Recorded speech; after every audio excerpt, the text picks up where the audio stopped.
gösteriyorum. Buradayız. Evet. Moğolistan'ın Hıfzgöl Aymağı kuzey bölgelerinde Sayan Türkçesi konuşan iki farklı türde grup bulunmaktadır. Renkeyi besleyen duhalar, bunlar işte bu bölgede hem East Tayga'da hem de West Tayga'da bulunuyor. Ve sığır, inek besleyen duhalar. Her iki grubun da yazı dilleri bulunmamaktadır. Duhalar ise bu bölgede oturuyor. Sagan-Ür civarlarında. Buradan zaten şuraya kadar, Hamka kadar bu bölgede. Duhalarla şimdi başlayalım. Evet. Burada küçücük bir özet var. Sagan-Nur bölgesinde ikamet eden duhaların nüfusu yaklaşık 500'dür. Bu bölge kuzeydoğuda Buryatia ile batıda ise Tuva Cumhuriyeti'ni ile sınırdır. Komşu tayga bölgelerinde yaşayan duhaların rengi güden avcı ve toplayıcı bir yaşam tarzı sürerler. Sagan-Nur kasabasında yerleşmiş olan aileler Moğol tarzı sığır, at, deve, keçi ve koyun güderler. Duhalar kendilerini tuva kelimelerin fonetik bir varyantı olan tuha kelimesiyle tanımlarlar. Moğolistan'da ise duhaları sağ rengeyik kelimesi üzerine tan ekini almış şekliyle zaten rengeyikliler olarak adlandırılırlar. Bu adlandırma sadece Duha halkının geleneksel hayvancılık tarzına odaklı bir adlandırmadır. 20. yüzyıl Moğol kaynakları ise Duhalarda Uryanhay, Tayga Uryanhay, Tayga Nirget, Oy Nirget ve Soyot da olarak tanımlamaktadır. Şimdi duhalara gelelim. Duhalar ise literatürde genellikle Uygur Uryanhay olarak anılırlar. Ancak onlar dillerini ve kendilerini duha kelimesi ile adlandırırlar. Ayrıca onlar Soyut Uryanhay, Uren Uryanhay, Cinkin Uryanhay ve Duha Uryanhay şekillerinde de adlandırılırlar. Uygur Uryanhay halkı ve onların dili üzerine çok az yazılmıştır. Duhalar hakkındaki mevcut bilimsel malzemenin önemli bir bölümünü Moğol bilim adamı Bolt'un 1970 ve 1980'lere dayanan yayınları oluşturmaktadır.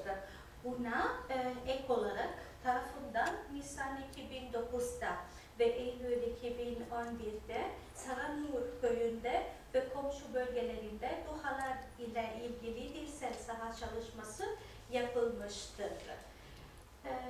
Şimdi size birkaç fotoğraf göstermek istedim. Duha güzel bir bayan.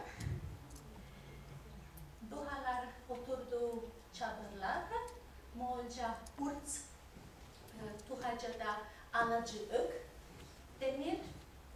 Bu bayan ise çok ünlü bir şaman bayan idi. 103 yaşındayken vefat etti 5 yıl önce.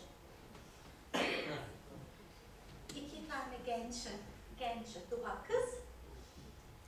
Burada ise Sagan-Ur'da Moğol bir yurt. Zaten duhalar Moğol yurtlarda kalıyorlar. İnekler gördüğünüz gibi her yerde. Ve kendisi gömsüren en iyi informantların birisidir. Kendisi şimdi 87-88 yaşında ama yani böyle yapıyorum onun için çok iyi bir informant, kafası iyi çalışıyor, balıklıyor, her şey yapıyor. Şimdi mukayese, bir saniye. Bu iki dilin, kusura bakmayın, bu iki dilin sınıflandırılmasına gelirse, Tuhaca, Sayan Türkçesinin Bozkır grubuna dahildir. Öte yandan Duha, Tayga grubuna dahildir.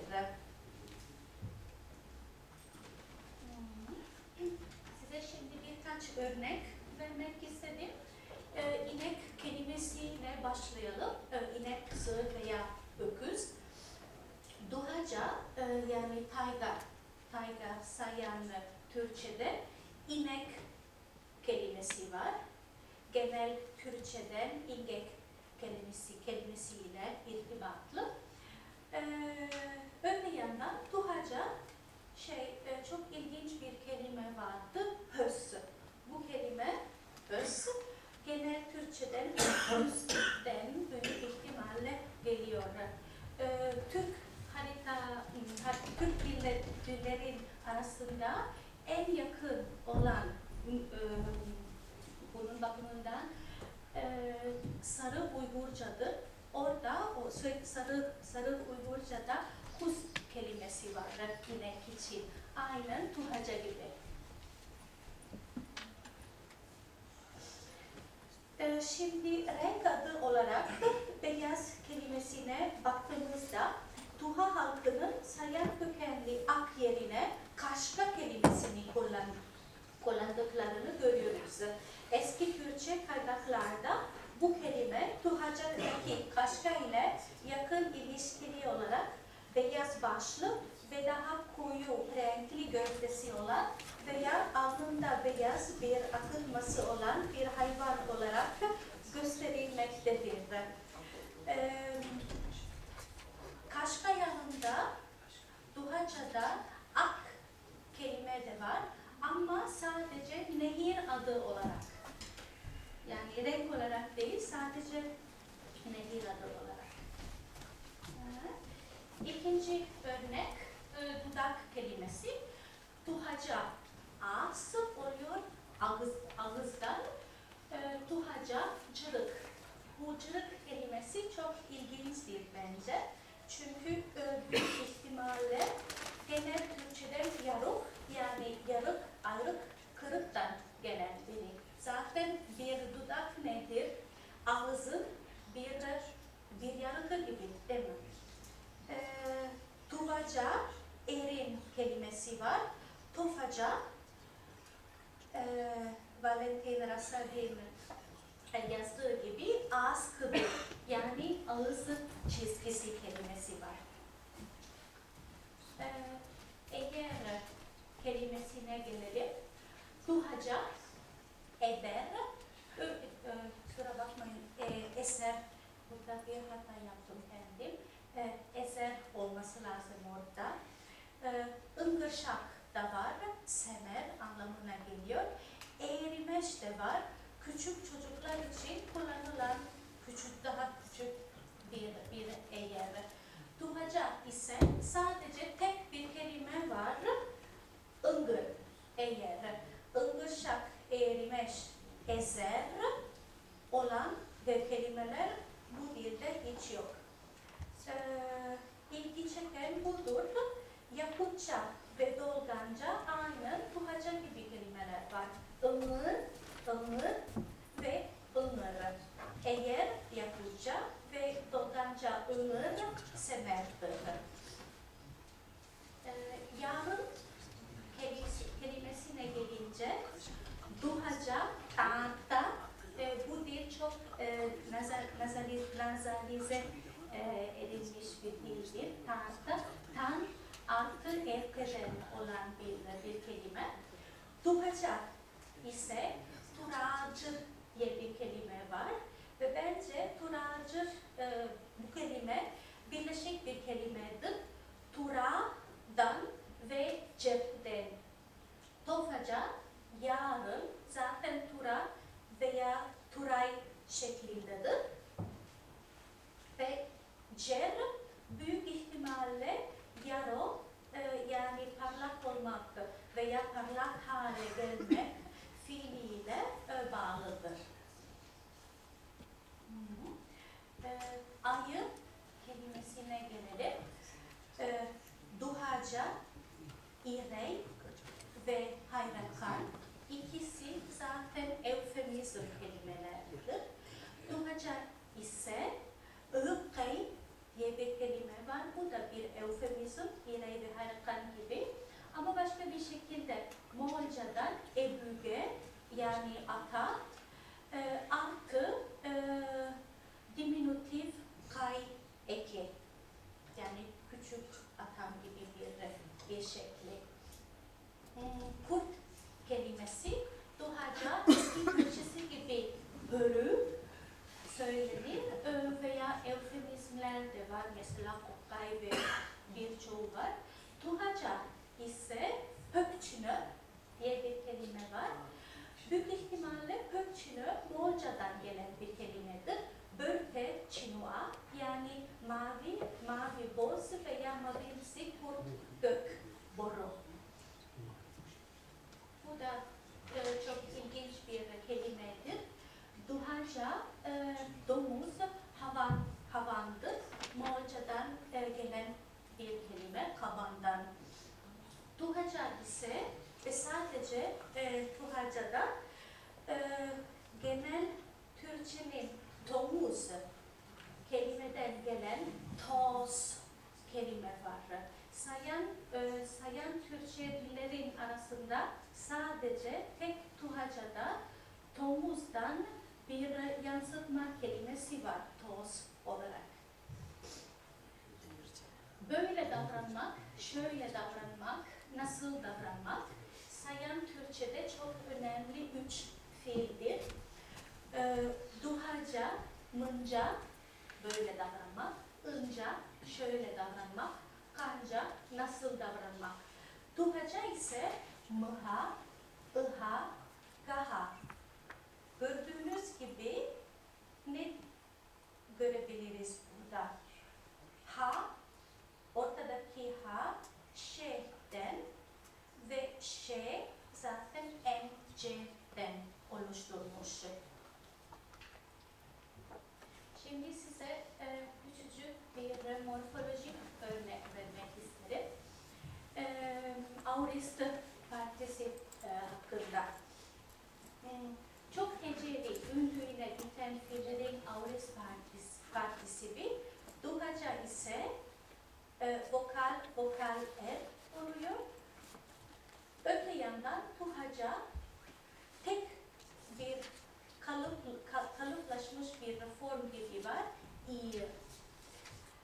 Irlar mesela şarkı söyler, anlar, avlar, udur, uyur. Duhaca ise ırlir, şarkı söyler, anlir, avlar, udur, uyur. Bu bakımdan yeniden Duhaca hem Yakutça hem de Yenisey Türkçe'ye yakındır. Duhaca ile Duhaca diyalektolojik çizgiler. Evet kelimesi Duhaca andık oluyor. Bakın burada genel Türkçesi andak yani böyle. Duhaca aynı şekli oluyor. Andık evet. Duhaca, Tuvaca gibi ve diğer Sengel Tuvası ve diğer Tuva diyalekleri gibi iyiye şekli var. Güzel kelimesi Duhaca, caraklık, yara fiilinden yani faydalı olmak artı lık ekleri. Öte yandan Duhaca caraş oluyor. Caraklık, Duhaca'daki caraklık şekli tamamen Duhaca gibi caraklık. 20 kelimesi Duhaca hyon 20 yani 2, hi veya ihi 10 Duhaca hyon aynı şekli Duhaca cerbi oluyor. Yani genel Türkçeden Yegirni'den olan bir kelime. Son iki kelime ördüm ve erensedim. Yani teşekkür ederim. Ördüm. Ör zaten eski Türkçeden gelen bir kelime. Egir yani Türkçesi ne? Sevinmek. Evet, teşekkür ederim. Sevilmek. Öte yandan erensedim. Belki aynı fiilden geliyor ama şekli bambaşka. Yani burası kesinlikle başka bir ek olur. Ör,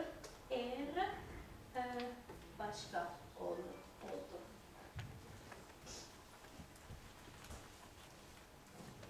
Teşekkür ederim. Elizabeth Hanım'a teşekkür ediyoruz. Evet, kusura bakmayın, sesim çok kötü, çok fena bir şekilde üşüdüm. Bu yüzden fazla güzel konuşmadım. Şimdi bir cümle İngilizce söylemek isterim. I would like to thank, of course, the organizers of the conference, and I would like also to thank my husband because he agreed on coming to Ankara actually during our honeymoon.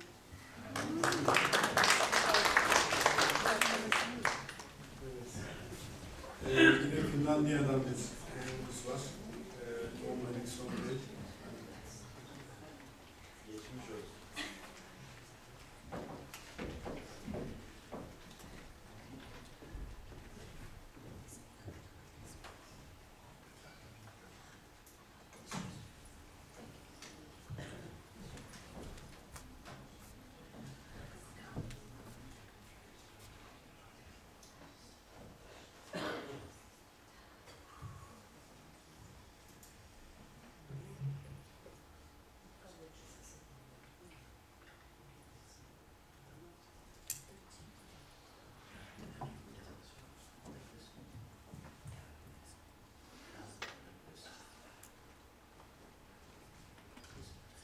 Okay.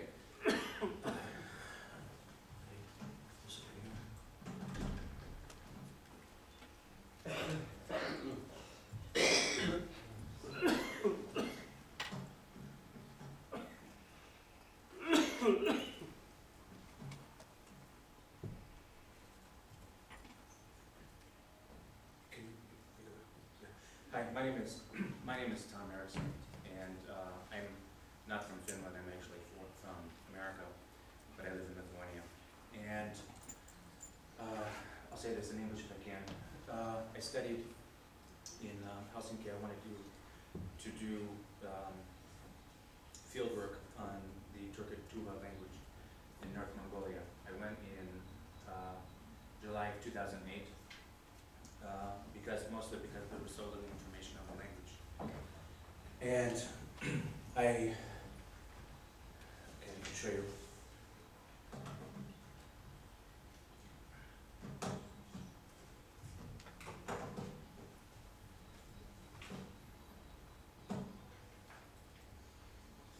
When I went to Mongolia, there was a bad political situation in the summer of 2008, if you remember. There was a communist there was a rebellion against communist elections. So my first impression of Mongolia was revolt. There was about 5 people died that day.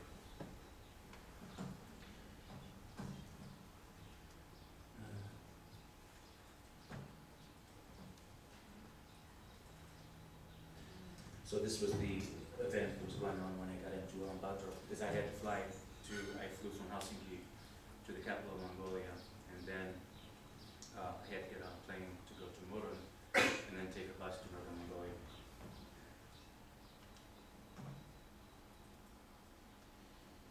So finally, I was on my way in Högskol province in Northern Mongolia.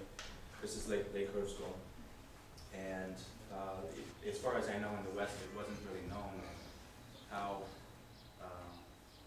where exactly the Tuva speaker Uyghur Uyghur people were, how many there were, and exactly situation.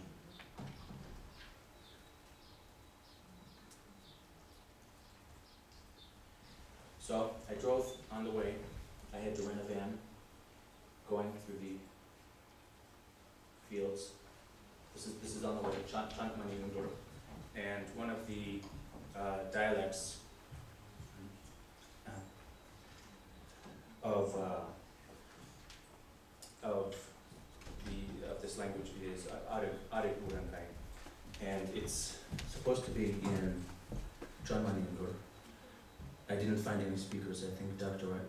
Rasadian said that she was able to find some. So it was interesting for me, of course, roads like this.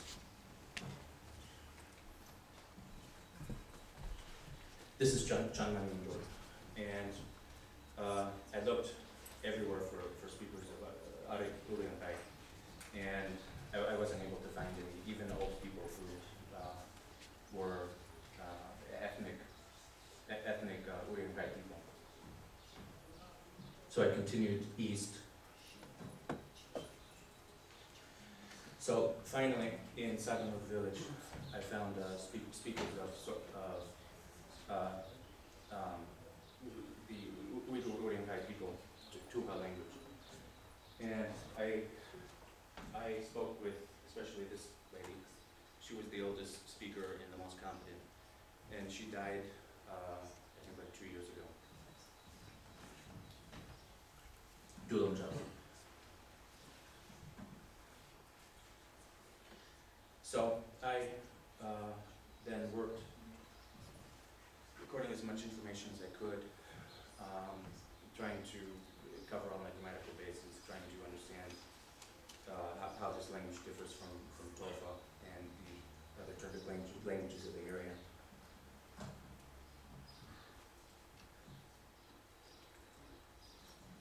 I also spoke with this man. He died 2 years ago, Bayambal. He and his wife both speak Tuva together.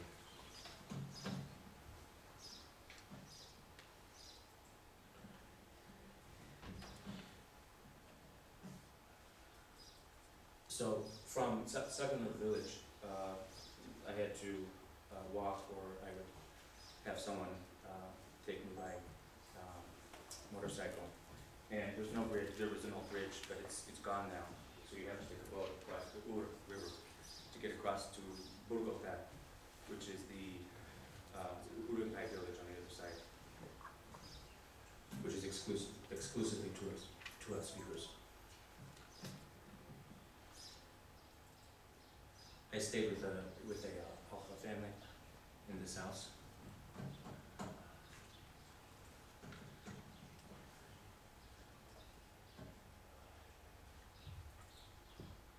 And of course, trying to go home, there were some problems. So for the last 2 years, it wasn't possible for me to go back and forth to Mongolia. Of course, it's too much money. So I left a dictaphone, and with a friend in the village, I was able to get sound files. I would send email questionnaires and get sound files sent to me by email to Lithuania, where I live. And of course, then I would try to develop a picture of the ground. So yeah, I wanted to give a picture of idea of the Soit. These people are called Uyghur Urankai. Their language is called Tuva. Their tribe is called Soit. The Soit people have been in northern Mongolia since at least the 17th century. And as you see in the 17th century, Turkic was on the southern periphery of Siberia. Just to the north, Buryat speakers were coming in, and in the area, this blue area before, it was Samoyedic Uralic speakers. And to the north was Yenisei speakers. So actually, Yenisei speakers are actually in proximity to Soit people.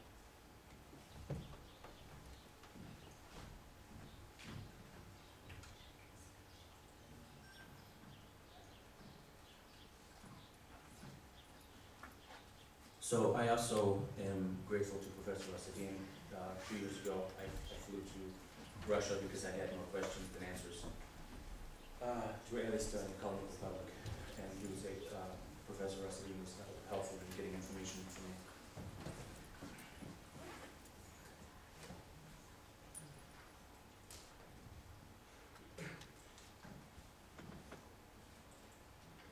So the language situation, this is Taiga, the Taiga region, this is the steppe region. Duha, as Dr. Ruggigan just spoke, and my area is over here on the east side of Lake Hovsgol.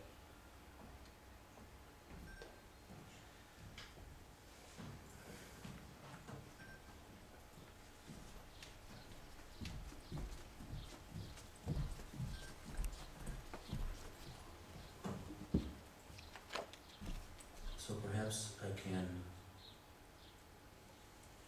give some information. So my paper is called The Phonology and Morphology of the Taiga-Sayan Tuha Language. The Turkic Tuha language is in North Mongolia and remains one of the least documented Altaic languages. Tuha is a Morvan language, the furthest east of South Siberian Turkic, of the Sayan-Turkic dialect continuum, spoken by about 20 elderly speakers and some semi-competent people in their 50s. The Halha make up the majority of the 2,500 inhabitants of the county in Saganur, and about 600 Uriankai and 650 Buryat. The ethnic endonym is Tuhalar, comprising the Soit tribe of 8 former clans, which Professor Radin told me were the Arhamut, Danjalav, Derdilet, Dulhaji, Johumdoi, Kurtkash, Sarahash, Solgoy, and Yamare. More specifically, Tuha is of the Taiga branch of the Sayan language complex, including also Duha, Tofa, Toju, Soyut, as opposed to steppe Sayan comprising Tuva dialects. There is therefore an isogloss in the northeast Tuva Republic.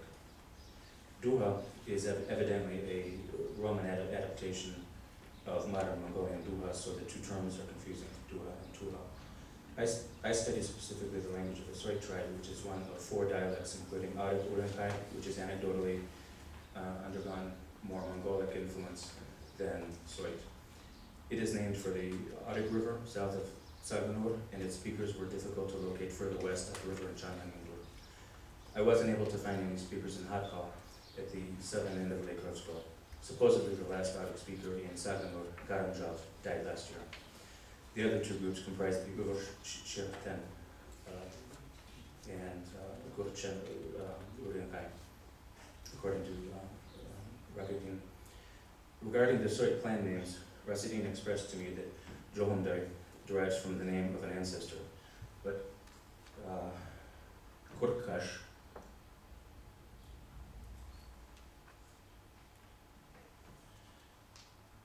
which means werewolf, or in Turkish, Kurt Adam, and Sadahash, also a clan name in Tofa, reveals a Semitic Uralic loanword deriving from a Semitic word kaksa, which means man, from the verb kach, meaning to die, which is a cognate with Finnish kola. The Turkic term gul would of course here, which of course here is generic, but it is evidently not present in the prior hydronym. Of course, there are other lake names with no synchronically detectable generic terms, which are often large bodies of water with ancient obscure names. Evidently, the latter Turkic hydronym was designated by phonetic analogy to the indigenous tongue.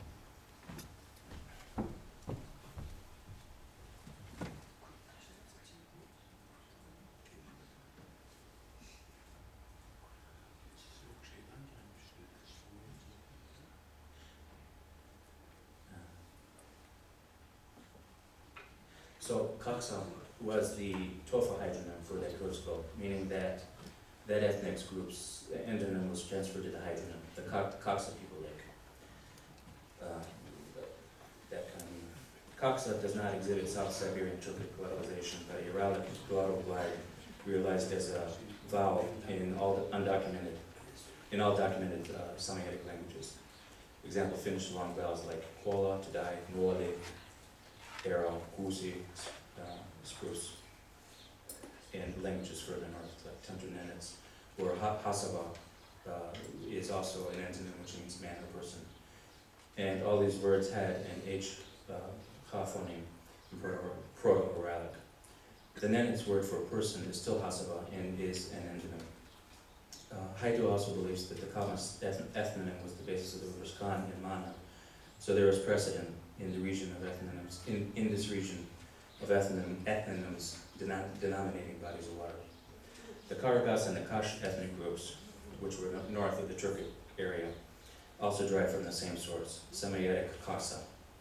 So the antonym before the Turkic expansion into the area was a Semitic term. Evidently, though, Kaksa was also an exonym in South Siberia used to denote the Samoyed. Kastren reported in the 1840s that the Tunka Valley there was a Tatarish people whom Haidu himself considered Soyot, known by the Buryats as the Kash. In the 17th century, Russian Imperial Kaisot territory, the closest to my study area, just north of Lake Hrvatsko, was first mentioned in 1636 as one of the ethnic groups that built the Tuba River fortress to the north of my area.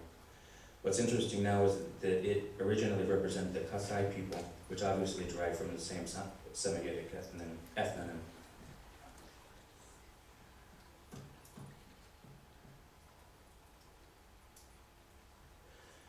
Russian expansion into the area started with the Udinsky fortress built in 1677-1680 on the confluence of the Uda and Selenga rivers. To the north of the fortress were Yeniseisk speakers upriver, Tungus speakers to the northeast, and migrant Buryat speakers from the southeast, which included the Buryat Hori tribe warriors. The Russians later attempted to build a fortress on the north end of Lake Hrvatsko around 1717 near present-day Khank, later abandoning it is not to antagonize the Chinese. In 1726, Tunka Valley Buryats made mention of a people named Soyot paying tribute to Krasnoyarsk, herding on the upper Irkut River to Lake Hrvatsko, where a Russian fortress was built. They also called them the Kosovo Burenkai. So this was the first time in history that there was actually mention of this ethnic group. In 1661, in the tribute book of Irkutsk fortress was documented mention of a prince Kantunuan Suntugu, who lived on the upper Irkut River near Lake Hrvatsko, whom the authors again attribute to the Kaisot. This would seem to be the first historical mention of the Soyot Burenkai ethnic name.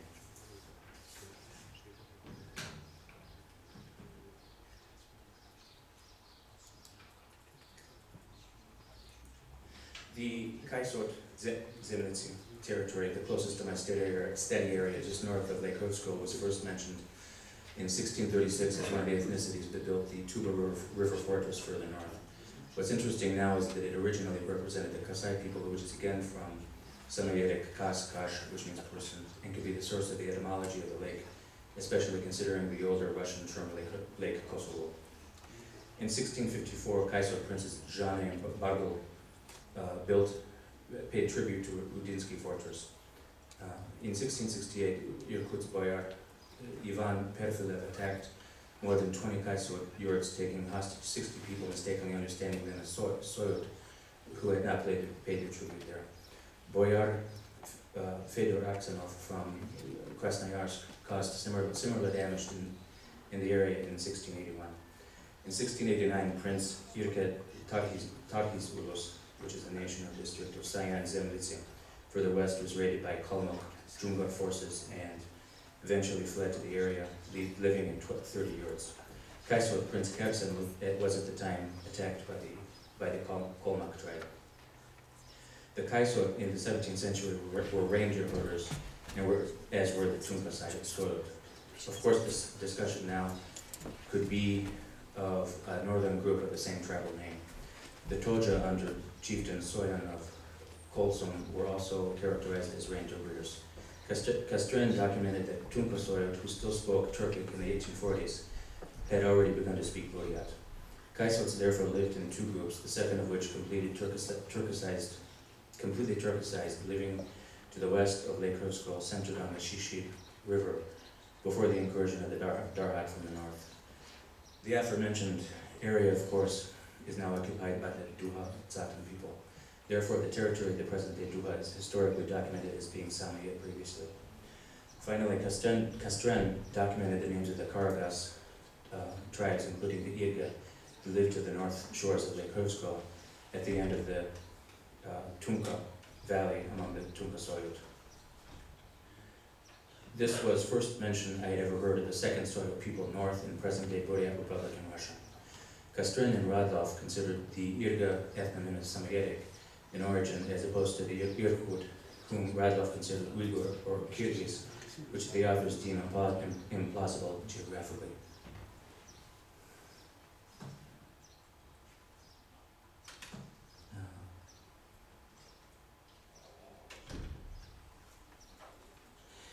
The nearest attested Yenisei language was Kot, to the north, which became extinct by the second half of the 19th century. In 1858, Kastren recorded that Shet River in Kot, used in river and creek names just north of the Samoyedic area. Example, Cherchet, Shagishet, Yakunchet, Alkushet, Churchet. And the Ishet and Kremenchet creeks were used to designate the southern Kot boundary and rivers to the north, which were Tungusic northern in origin. He mentions that Ul, water in Yenisei. However, Ur in Kot is a known hydronym in the area, which raises questions about the origins of the Ur river, the etymology, home of the Uyghur Urinkai. The Kot, like the shore, smelted iron items like from ore. So in Tuha Hash Haji is cast iron mug, in Tofo Pash, and words from those areas. The Tuhalar Urinkai, Uyghur Urinkai, are therefore Turkic speakers with an originally Samoyedic Uralic substrate. Dolgi, however, controversially put forward the idea that they were originally Tungus people, assimilated by the Tuvans. Looking at their language map, this seems possible, but the expansion of the northern Tungus was a recent contemporary event in Siberia triggered by the expansion of the Jurchen in the 12th through the 13th centuries, and the Mongols in the 13th and 14th centuries. The linguistic homeland of Tungus was, however, southern Manchuria and northern Korea. Yeah. Okay. So, 2 minutes. Okay. I'm going to show language information.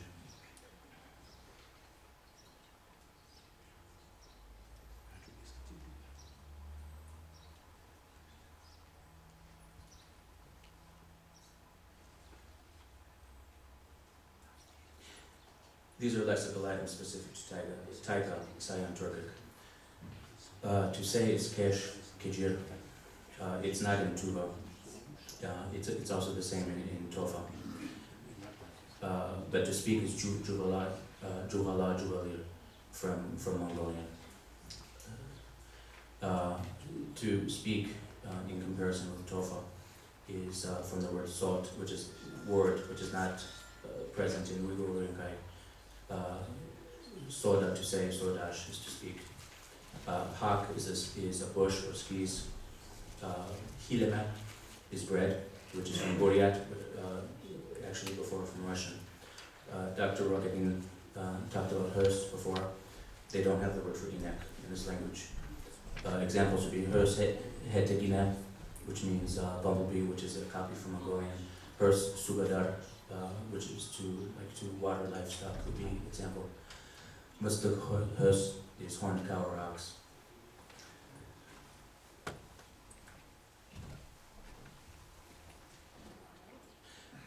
Much or many is curb in this language. Example, curb, pulus, kishi, many people. Curb, gerbenmen, I saw it many times. Mountain, mes, is actually a metaphor from an older Turkic meaning of the southern shining slope of a mountain. They don't have the word tag or dar in this language. Nyash means cut wood, firewood, also tree. An armful of firewood with one arm is bir gosbak nash. A cedar tree is birch nash or birch dit. A birch tree is cotton nash.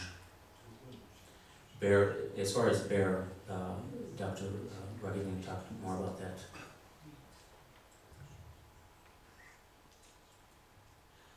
Just a few more words. Few is alak. In Tofa it's alagash, diminutive suffix. They don't have that in my language.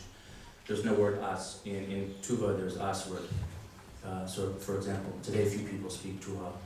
Ale kishi Tuva vida juvalir duro. Cup or glass is anyak. Bad is bak. Wolf is buru. Diminutive burkule. Leg in general is buru. But calf is chora. And ankle is bolchali.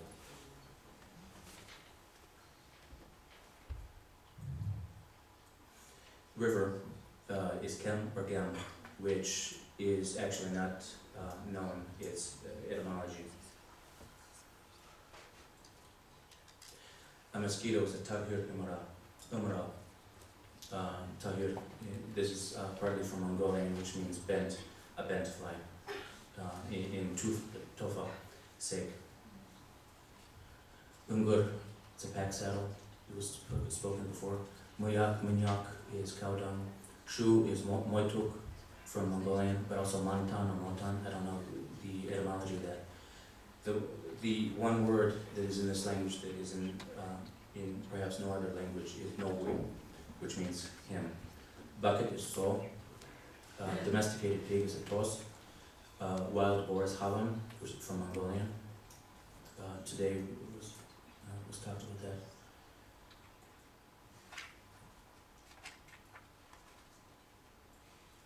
So maybe, okay, maybe I'll stop here. Okay, thank you.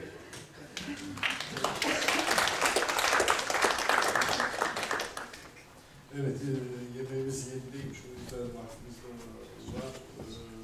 Söyleyesini yaptık ama. Şimdi konuşmacımız Ebrar Akıncı'da bir oldu. Ebrar Akıncı'nın şöyle bir özelliği var. 2002 yılında Moğolistan'a tek başına gelip Sengel Tuvaları'nın arasında yaşamıştı. İşte görüyoruz Türkiye'den maalesef şu an onlarla ilgili çalışan tek kişi de Ebrar Hanım. Buyurun.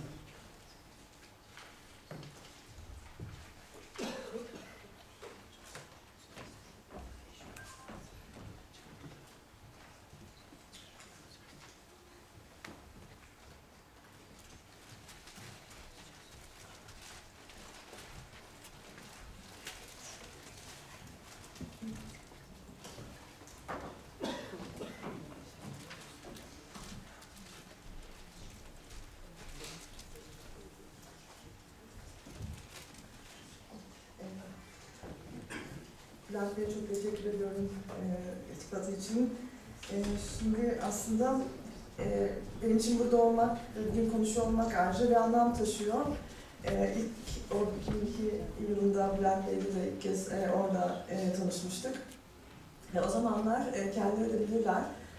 Sengel Tuvaları hakkında çok az şey biliniyordu. Oralara ulaşmak çok zordu. Tanıdığımız hiç kimse yoktu.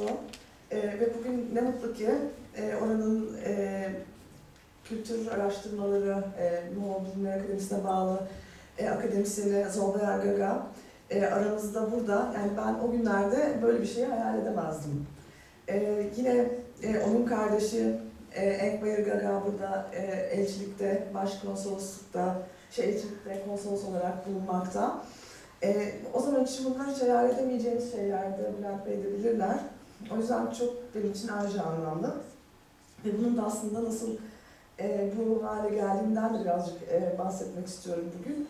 Ayrıca da tabii ki bu anlamlı toplantıyı, çalışmayı düzenleyen Hacettepe Üniversitesi'ne çok teşekkür ediyorum.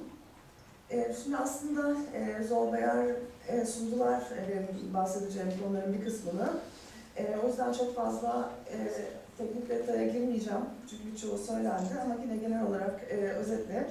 Şimdi Sengel Tuvaları'nın büyük bir kısmı, yani daha doğrusu Sengel Tuvaları, Bayanölge Ayma, Sengel sunumunda yaşamaktalar. Ve o yüzden kendilerine Sengel Tuvaları ismini vermekteler, kendilerini bu şekilde adlandırmaktalar. Çünkü diğer bölgelerde de yine daha önce belirtildiği gibi Tuvalar yaşamakta. Bunlar Hösgöl Aymağı, Sagan Nur Sumu, Hövd Aymağı, Bülent Sumu, Selenge Aymağı, Altanbulak Sumu, Merkez Aymağı, Ulanbatur, Zamar Sumu olmak üzere bölgelerde yoğunluk göstermektedirler. Fakat en yoğunluklu olarak da Bayelörgi bölgesinde 2000 kişi kadar yaşamaktadırlar. Burada da Sengel bölgesinde sayıları tam olarak bilinememekle birlikte azınlık olarak yaşamaktalar. Tabii ki bu bölgede daha çok Kazaklar yaşamaktalar. Şimdi 2010 yılı nüfus sayımına göre Moğolistan'da toplam kayıtlı Tuva nüfus sayısı 5169 kişi olarak son sayımlarda gözüküyor. Ve yine 2000'de bunun 2028 kişisi de son sayımlara, zamlı rakamlara göre Bayelörgi bölgesinde bulunuyor. Şimdi Bayelörgi Aymağı Moğolistan'da Müslüman Kazak nüfusunun en yoğun yaşadığı bölgedir. Şu şurada en batı kısmında beyaz renkle gösterilmiş olan bölge. 93 bin, 2009 yılı nüfus tahminlerine göre 93 bin nüfusu var ve bu nüfusun %88.7'si de Kazaklardan oluşuyor. Ve Kazakların dışında Tuva, Ulyan, Haydarböt ve diğer gruplar bulunuyor. Yani çok düşük bir nüfus bu. Yine Örgi Aymağı 14'ünden oluşmakta ve bunlardan bir tanesi şu en batıda gördüğünüz Sengel Sumu. Merkezi Moğolca ve Höşöt olarak adlandırılıyor. Tuvaca'da Köşelik olarak adlandırılıyor. Bu Bayelörgi Aymağı'nın 14 aymağından biri Sengel Sumu'nda 9 bak yani 9 yerel birim bulunuyor, mahalle bulunuyor. Sengel'in kuzeyinde Tuvaların Hondukem olarak adlandırdığı Hol Nehri'nin Akkem Sagan kolu, güneyinde ise Haratı Har kolu olarak yer alıyor. Tabii ki Hondukem ya da Hol Nehri, Tuvaların kendilerini özdeşleştirdikleri bir nehir olarak belleklerinde ve coğrafi varlıklarında çok büyük bir anlam taşıyor. Şimdi tabii ki Moğolistan'daki Tuva nüfusunun dilleri UNESCO'nun yok olmakta olan listelerine göre en hızla kaybolan ve tehlike altındaki diller arasında görülüyor. Bunlar içerisinde yine Sengel Tuvaları birazcık daha şanslılar çünkü bir küçük okulları da bulunuyor. Şimdi tabii Sengel Tuvaları'nın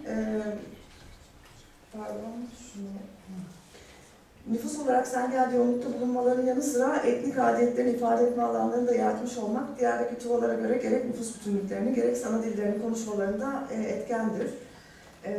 Fredrik Bart'ın da belirttiği gibi etnik grupların varlıklarının devamı kültürel davranış açısından farklılıklarını sürdürebildikleri ölçüde mümkündür. Sengel Tuvalarının etnik farklılıklarını sürdürebilme ve ifade etmelerinde en önemli etkenlerden biri de aslında her ne kadar Tuvalar için dezavantaj görülse de 1940'larda o bölgeye gelen Kazaklar olmuştur. Çünkü Kazakların bölgeye yerleşmesiyle birlikte Tuvalar kimlik vurgularını belki birazcık daha arttırdılar. Çünkü Kazak kendilerinden dinsel olarak ve gelenek olarak farklı olan Kazaklara karşı bir direnç oluşturma gereği duydular. Bu bağlamda yine mesela dıştan evlilik yapmayan Tuvalar ve Kazaklar birbirleriyle de evlenmeyerek kültür sınırlarını birazcık daha belirginleştirdiler ve Kazaklar da Tuvalar bu anlamda biraz kimlik vurgularını da arttırmış oldu. Kazakların bölgede özelliğe sahip olması ve ana dillerinde eğitim almaları, Tuvalarda da kendi ana dillerinde okul kurma girişimlerinin önünü açan bir unsur olarak da belki değerlendirilebiliyor. Çünkü 1989 yılında Rusya Federasyonu Tuva Özerk Cumhuriyeti Başkenti Kısıl'da öğrenim gören 2 öğretmenle dil öğrenime başlıyor ve Sengel'de Moğol Kazak okullarına ek olarak 1991'de Tuva Okulu kuruluyor. Bu okul hala Moğolistan'da Tuvaca okul eğitim veren tek okul olarak bulunuyor. Yani burada da azınlık bölgesinde bir azınlık dilinin oluşmuş olması aslında bir şekilde Tuvaların da orada bir böyle bir farkındalığı yaratmalarına yaptı diye düşünebilir. Tabii ki diğer taraftan da bunun dezavantajları da var. Az sonra bahsedeceğim. Ama öncelikle Sayın Zolbayar'ın da belirttiği gibi Tuvaca eğitim materyalleri Rusya Federasyonu Tuva Özerk Cumhuriyeti'nden temin edilmektedir. Ki bölgeye ulaşabilen Rusya Federasyonu Tuva Özerk Cumhuriyeti basını Tuvaca materyali zaten sınırlıdır. Bu eserleri de okuyabilenler zaten ya orada yeniden eğitim görmüş olanlar ya da hani Tuva kültürünün yeniden canlandırılması hareketinde Moğolistan'da yer alan Tuva entelektüelleridir. Yani halkın da çok okuyup anlayabildiği metinler olamıyor bunlar ne yazık ki. 1991 yılından bu yana Semyel'de Tuva İlköğretim Okulu bulunmasına rağmen Semyel ve Örgi'de yaşayan Tuva topluluğu içerisinde de ana dilde okur yazarlık yaygın değil. Dolayısıyla Tuvaca halen sözlü olarak aktarılan bir dil olarak bulunuyor. Tuvalar evde kendi ve kendi toplulukları içerisinde Tuvaca konuşuyorlar. Ama Semyasyon ve Aymak genelinde baskın nüfusta Kazak olması sebebiyle günlük yaşamlarını idame ettirebilmek için Kazakça konuşmak durumunda kalıyorlar. Eğitim ve yazılı materyaller ise Moğolca.